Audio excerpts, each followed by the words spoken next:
విశాఖ వేదికగా వాణిజ్యవేత్తలతో భాగస్వామ్య సదస్సు నిర్వహించనున్న రాష్ట్ర ప్రభుత్వం భారీ పెట్టుబడులపై కన్నేసింది.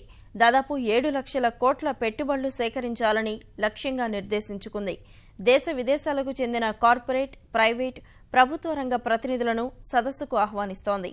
ఆదివారం నుంచి 3 రోజుల పాటు జరిగే సదస్సును అట్టహాసంగా నిర్వహించేందుకు ఏర్పాట్లు శరవేగంగా చేస్తోంది.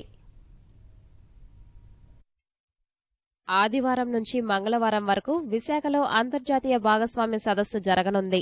27 దేశాల ప్రతినిధులు వస్తున్నారు. కేంద్ర మంత్రులు అరుణ్ జైట్లీ, వెంకయ్యనాయుడు, నిర్మలా సీతారామన్, సురేష్ ప్రభు, పారిశ్రామికవేత్తలు సైరస్ మిస్త్రీ, ఆది గోద్రేజ్ హాజరవుతున్నారు. ముఖ్యమంత్రి చంద్రబాబు 3 రోజులు అక్కడే ఉండి కార్యక్రమంలో పాల్గొంటారు. సదస్సు కోసం సముద్ర తీరాన ఏపీఐఏసీ స్థలంలో ఏర్పాట్లు చేశారు. 1000 మంది కూర్చునే సౌలభ్యం, పెట్టుబడులనుకున్న అవకాశాలు తెలిపేలా శిబిరాలు ఏర్పాటు చేస్తున్నారు. విదేశీ ప్రతినిధులు, పారిశ్రామికవేత్తలు ఒకరితో ఒకరు సమావేశమయ్యేందుకు సమావేశ మందిరాలతో మరో ప్రాంగణాన్ని సిద్ధం చేశారు. ఇన్వెస్టర్స్ కొదవ అనేది లేదు, బట్ సరైనటువంటి ఎంకరేజ్మెంట్ లేక, కోఆపరేషన్ లేక, పర్మిషన్స్, రూల్స్, రెగ్యులేషన్స్ అని లేట్ చేయటం వల్ల చాలామంది ఫ్రస్ట్రేట్ అవుతారు. అది జరగకుండా దీన్ని ఫాలో అప్, ఈ 12th తర్వాత ఫాలో అప్ అనే బాధ్యత గవర్నమెంట్ బాగా చేస్తే it will be a great success and required. ఏపీలో పెట్టుబడులు పెట్టేందుకు పలు ప్రభుత్వ, ప్రైవేటు రంగ సంస్థలు ముందుకొస్తున్నాయి.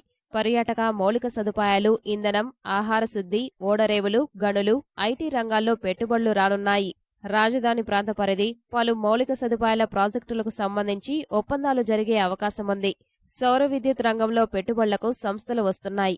గనుల తవ్వకాల్లో ప్రభుత్వంతో భాగస్వామ్యం వహించేందుకు 3 ప్రభుత్వ రంగ సంస్థలు ఆసక్తి చూపుతున్నాయి. ఐటీ శాఖ ద్వారా వచ్చే 2 ఏళ్లలో 20,000 మందికి లబ్ధి చేకూరేలా 28 కంపెనీలతో ఒప్పందాలు కుదరనున్నాయి. మీటింగ్లో డిస్కషన్లో ప్రిన్సిపల్ సెక్రటరీ ఇండస్ట్రీ గారు చెప్పినట్టు ఆల్మోస్ట్ 400 మనకి ఎంఓయూస్ ఇప్పుడు రెడీ ఉంది, సైన్ చేసుకోవడానికి అవకాశం ఉంటుంది.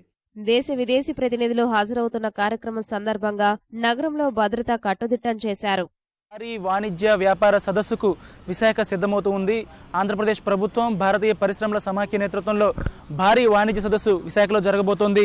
10 మంది కేంద్ర మంత్రులు హాజరు కావడంతో పాటు ముఖ్యమంత్రి స్వయంగా 3 రోజుల పాటు ఇక్కడే బస చేయనున్నారు. విశాఖపట్నం నుంచి కెమెరామెన్ సి శ్రీనివాస్తో నాగేశ్వరరావు, ఈటీవీ న్యూస్.